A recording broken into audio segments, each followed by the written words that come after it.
The Bharat news के सभी साथियों को नमस्कार। आज हम चर्चा करेंगे भारत सरकार की एक ऐसी योजना जो अभी तक की पहली जल केंद्रित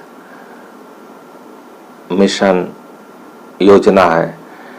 इस मिशन का जो उद्देश्य है, शहरों में पाइपलाइन से जलापूर्ति, सीवरेज और सेप्टेज प्रबंधन प्रदान करना।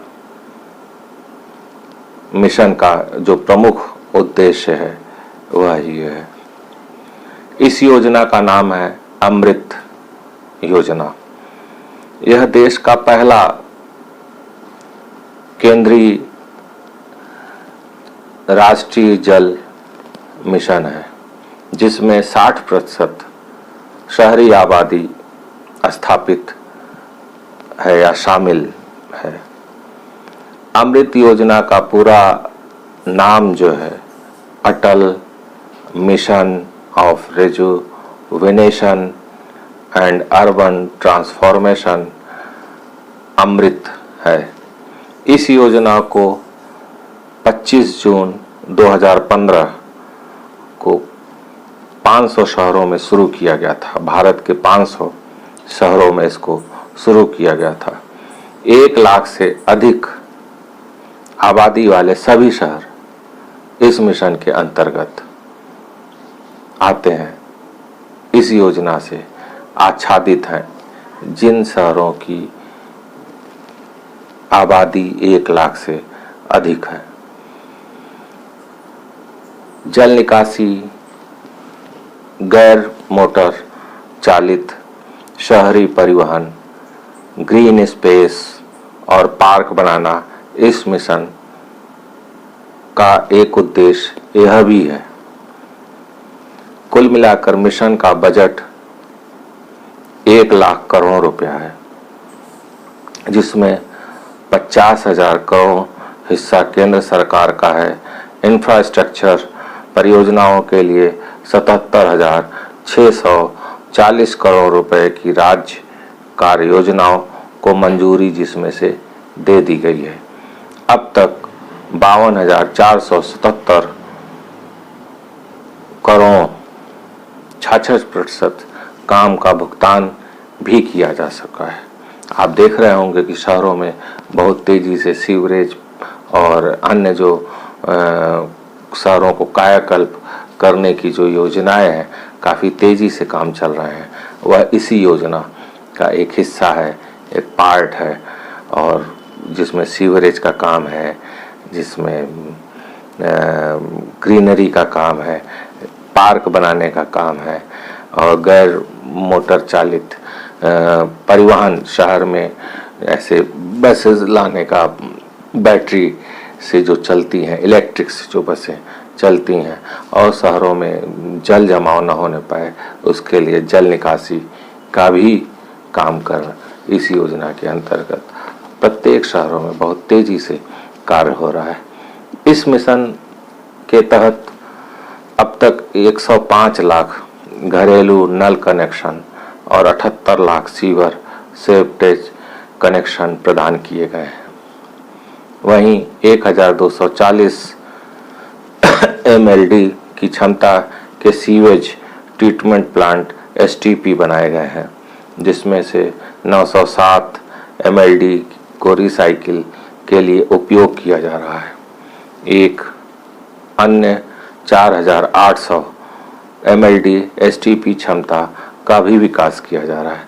जल निकासी क्षेत्र में इस परियोजना के माध्यम से 1,840 जल भराव पॉइंट को समाप्त किया गया। जो शहरों में जल जमाव होते थे, ऐसे जगहों को चिन्हित करके उनको समाप्त करने का काम किया गया जो है, और 1,800 पार्क और हरे भरे स्थान जोड़े गए हैं। जिन जो पार्क और ये बनाए गए हैं, इनका जो स्थान भूमि है 3,770 एकड़ भूमि पे पार्क और हरे भरे स्थान बनाए गए हैं। वहीं 800 पार्क, लगभग 1600 एकड़ भूमि का कार्य प्रगति पर है भिन्न भिन्न शहरों में। इसीलिए स्मार्ट जो मोदी और इस गवर्नमेंट की, केंद्र सरकार की जो स्मार्ट सिटी की जो प्लानिंग है, यह सब उसी के अंतर्गत हो रहा है, सारे शहरों में हो रहा है। दूसरी ओर गैर मोटर चालित शहरी परिवहन क्षेत्र से 180 परियोजनाएं पूरी कंप्लीट हो चुकी हैं। इस योजना के तहत बदलने के लिए 11,385 पानी पंपों की पहचान की गई है, जिसमें से 667 पंपों को भी बदल दिया गया है। अमृत योजना का जो तीसरा पार्ट है काम का, वह पार्ट है E governance, energy audit, ULB की क्रेडिट रेटिंग, कुशल town planning, online building permission system, ULB द्वारा फ्लोटिंग म्युनिसिपल बॉन्ड्स द्वारा फंड जुटाने पर फोकस के साथ एक व्यापक शहरी सुधार एजेंडा है। ऊर्जा ऑडिट के तहत 101 लाख स्ट्रीट लाइट में से 88 लाख स्ट्रीट लाइटों को ऊर्जा कुशल एलईडी लाइटों में बदल दिया गया है, जिससे 193 करोड़ यूनिट की ऊर्जा बचत और कार्बन डाइऑक्साइड CO2 उत्सर्जन में प्रति वर्ष 15.4 लाख टन की कमी आई है। 27 राज्यों, केंद्र शासित प्रदेशों के 396 शहरों में पानी के पंपों का एनर्जी ऑडिट पूरा कर दिया गया है। The energy and resources institute TRI के अनुसार अमृत योजना के तहत विभिन्न पहलों के माध्यम से 84.6 लाख टन कार्बन फुटप्रिंट कम हुआ है। 485 शहरों के लिए क्रेडिट रेटिंग का काम सौंपा गया है और 470 शहरों में पूरा कर दिया गया है। 164 शहरों को निवेश योग्य ग्रेड रेटिंग IGR प्राप्त हुई है, जिसमें A या उससे ऊपर की रेटिंग वाले 36 शहर शामिल हैं। 10 ULB अहमदाबाद, अमरावती, भोपाल, गाजियाबाद, हैदराबाद, इंदौर, लखनऊ, पुणे, सूरत, विशाखापट्टनम ने म्युनिसिपल बॉन्ड जारी करके 3,840 करोड़ रुपया भी जुटाया है। 452 अमृत शहरों सहित 2,465 शहरों में आंतरिक बाहरी एजेंसियों के साथ सहज एकीकरण के साथ ऑनलाइन भवन अनुमति प्रणाली OBPS को लागू कर दिया गया है। निर्माण परमिट में ease of doing business EODB ease of doing business में भारत की रैंक विश्व बैंक की रिपोर्ट DBR 2020 में 181 से बढ़कर 87 हो गई है। इस योजना में 515 करोड़ रुपए की लागत वाली उप योजना के माध्यम से भौगोलिक सूचना प्रणाली GIS के आधार पर अमृत शहरों के मास्टर प्लान तैयार किए जा रहे हैं।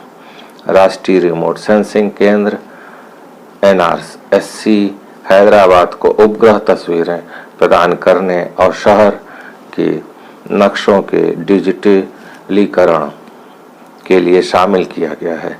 अब तक 66 शहरों के लिए अंतिम GIS आधारित मास्टर प्लान तैयार कर दिया गया है और अन्य 61 शहरों के लिए ड्राफ्ट प्लान तैयार किया गया है।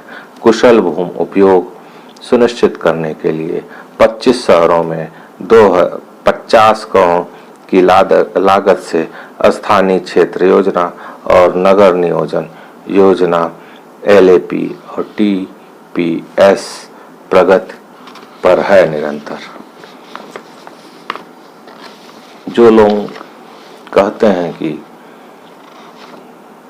केंद्र सरकार द्वारा काम नहीं किया जा रहा है,